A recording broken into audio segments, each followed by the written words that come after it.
Khalid bin Walid lahir pada tahun 592 Masehi. Ia merupakan anak dari pasangan Walid bin Mughirah dan Lababa es-Sogri binti Al-Harits bin Harb. Ayahnya berasal dari Bani Mahzum, salah satu marga terkemuka di kalangan suku Quraisy. Khalid bin Walid merupakan salah seorang pemimpin yang paling berkuasa di antara orang-orang Quraisy.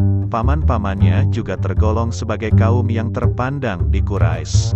Kehebatan dan keberanian Khalid di medan perang terlihat ketika ia memimpin pasukan Quraisy pada Perang Uhud.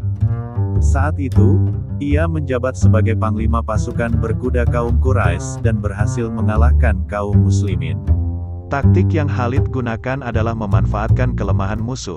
Ketika kaum muslimin berlomba-lomba mengambil harta rampasan perang karena menganggap musuh kalah, dari arah belakang pasukan Khalid menyerang balik kaum muslimin secara mendadak. Serangan itu membuat pasukan muslimin kalah dan kemenangan menjadi milik kaum Quraisy.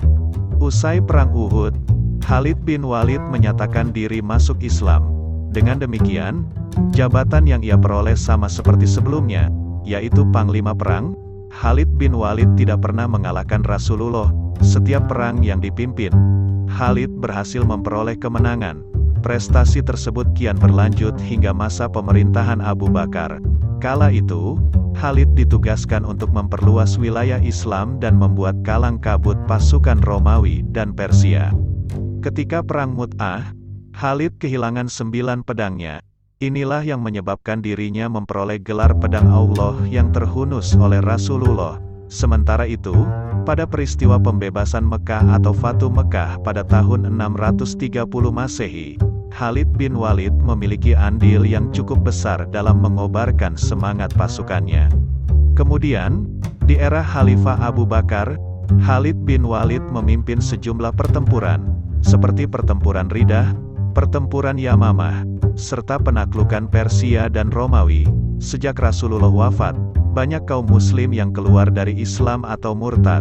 Selain itu, banyak juga yang mengaku sebagai nabi selanjutnya dan kemudian diberantas oleh Khalifah Abu Bakar. Salah satu pemberantasan tersebut dilakukan melalui pertempuran Yamamah yang melawan Musailamah Al-Kadzab, seseorang yang mengaku nabi.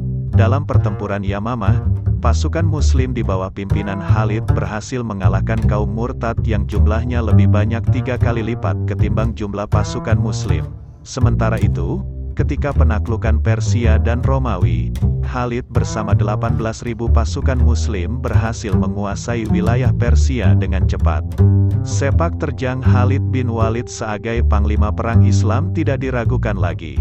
Kisahnya ini menyimpan banyak pelajaran penting yang bisa diteladani oleh umat muslim. Salah satunya tidak takabur. Meski kehebatannya tidak diragukan lagi, Khalid tidak pernah membanggakan diri dan bersikap sombong. Dirinya tetap rendah hati dan tawadu.